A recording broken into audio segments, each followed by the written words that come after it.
اللہ پاک نے سورہ النحل کی آیت نمبر 97 کے اندر ارشاد فرمایا، من عامل صالحا من ذکر او انثی، جو بھی انسان نیک عمل کرے گا، من ذکر او انثی، چاہے وہ مرد ہوگا یا عورت ہوگی، میل ہوگا یا فیمیل ہوگی، فَلَنُحْيِيَنَّهُ حَيَاتًا طَيِّبَةً، اس عمل صالح کے نتیجے میں ہم اس کو اس دنیا میں بھی پاکیزگی عطا فرمائیں گے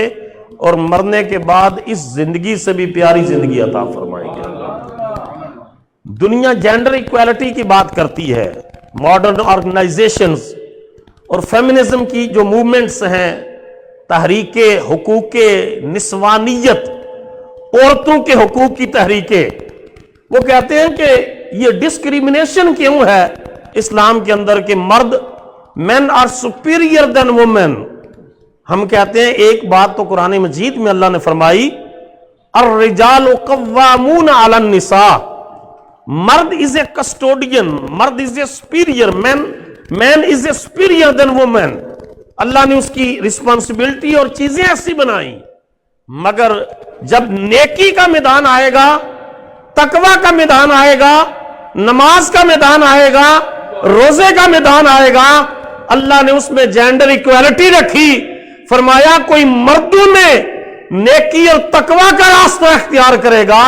ہم اس کو حسن بصری بنا دیں گے۔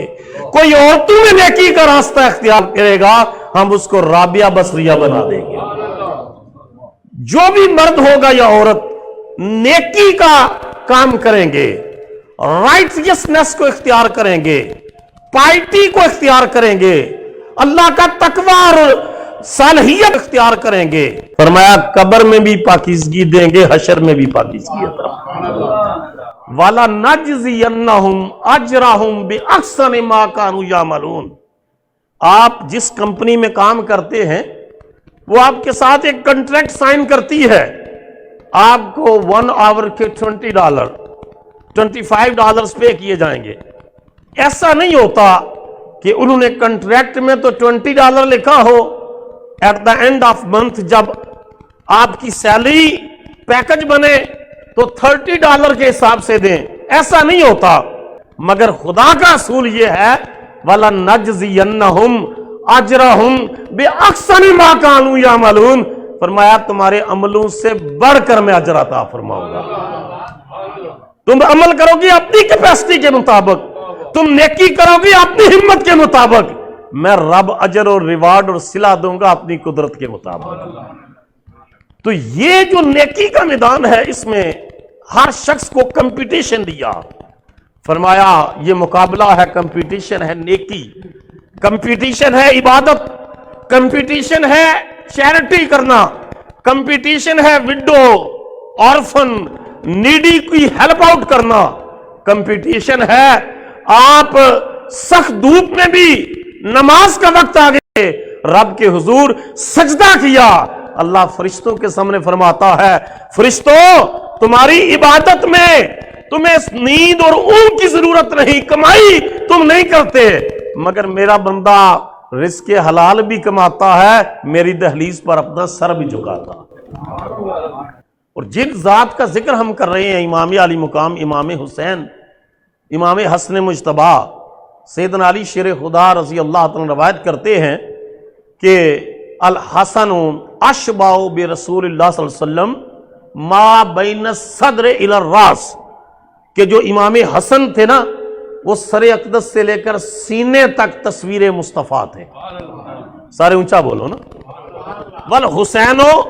اشبع برسول اللہ صلی اللہ علیہ وسلم ما کان النفل من ذالک، جو حسین پاک تھے وہ سینے سے قدمین مبارک تک شبیہ مصطفیٰ تھے۔ ایک شہزادہ آ رہا ہوتا، حضور کی آدھی تصویر نظر آتی،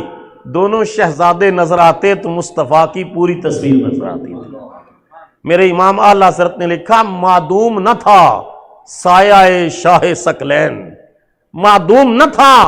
سایہ شاہ ثقلین، اس نور کی جلوہ گاہ تھی ذات حسنین، تمثیل نے اس نور کے 2 حصے کیے، آدھے سے حسن بنے آدھے سے حسین۔ پاکیزہ نسل جب چلتی ہے نا تو قرآن مجید کہتا ہے جو خضر اور موسیٰ علیہ السلام کے واقعے میں حضرت خضر نے وہ دیوار بنائی، گاؤں کے لوگوں نے کھانا نہیں دیا، ویلکم نہیں کیا، کوئی سونے کا ارینج نہیں کیا، مگر خضر کہتے ہیں موسیٰ علیہ السلام کو یہ دیوار ہم نے بنانی ہے۔ تو حضرت موسیٰ اعتراض کرتے، سوال کرتے ہیں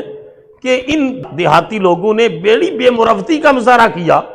آپ پھر بھی ان کے ساتھ نیکی اور حسن سلوک کر رہے ہیں۔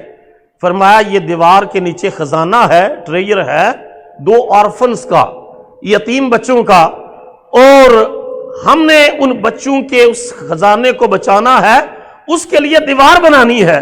تو موسیٰ علیہ السلام پوچھتے ہیں وجہ کیا ہے، ان بچوں سے حسن سلوک کی وجہ کیا ہے؟ قرآن مجید کہتا ہے خضر علیہ السلام نے کہا کانا ابوہما صالحا، کیونکہ ان دونوں بچوں کا باپ نیک اور صالح انسان تھا، اللہ کا ولی تھا۔ تو باپ کی نیکی قرآن کہہ رہا ہے اولاد میں بھی ٹرانسفر ہوگی، اگلی جنریشن میں بھی ٹرانسفر ہوگی۔ اس ذات جس ذات کا ہم ذکر کر رہے ہیں ان کی ماں کا رشتہ دیکھو تو امام حسن سے ملتا ہے، باپ کا رشتہ دیکھو تو امام حسین سے ملتا ہے۔ سیدنا شیخ عبد القادر جیلانی رحمۃ اللہ علیہ، آپ کے والد حضرت ابو صالح جنگی دوست رحمۃ اللہ علیہ تھے، ماں کا نام آمات الجبار، آما کہتے ہیں لونڈی کو، کنیز کو، جبار اللہ، اللہ کی بندی، اللہ کی کنیز، ام الخیر سیدہ فاطمہ رحمۃ اللہ تعالی علیہا۔ اور جب حضرت غوث پاک نے پیدا ہونا تھا تو آپ کے والد فرماتے ہیں میں نے رات کو خواب دیکھا کہ کملی والے خواب میں تشریف لائے ہیں، سارے بولیے، اور 4 خلفائے راشدین حضور کے ساتھ ہیں، اور خواب میں آ کر کے ان کی تشریف آوری اور حضرت غوث پاک کی ولادت سے پہلے سرکار علیہ السلام فرماتے ہیں یا ابا صالح آتاک اللہ ابنا ہوا ولی و محبوبی و محبوب اللہ تعالی سیکون لہ شأن فی الاولیاء والاقطاب کشانی بین الانبیاء والرسل۔ فرمایا ابو صالح میں اپنے یارانے پاک کے ساتھ تمہیں مبارک دینے آیا ہوں، اللہ تجھے ایسا بیٹا عطا فرمانے والا ہے جو میرا بھی محبوب ہوگا، میرے رب کا بھی محبوب ہوگا۔ سیکون لہ شأن فی الاولیاء والاقطاب کشانی بین الانبیاء والرسل۔ فرمایا میری امت کے ولیوں میں، اقطاب میں اللہ تیرے بیٹے کو وہ شان اور مقام عطا فرمائے گا جو اللہ نے گروہ انبیاء اور رسل میں مجھ محمد کو عطا فرمائی ہے۔ اس وجہ سے کہتے ہیں غوث اعظم درمیان اولیاء چو محمد درمیان انبیاء۔ جس طرح رسول اللہ صلی اللہ علیہ وسلم نبیوں کے سردار ہیں، رسولوں کے تاجدار ہیں، غوث پاک حضور کی امت کے تمام ولیوں کے تاجدار ہیں۔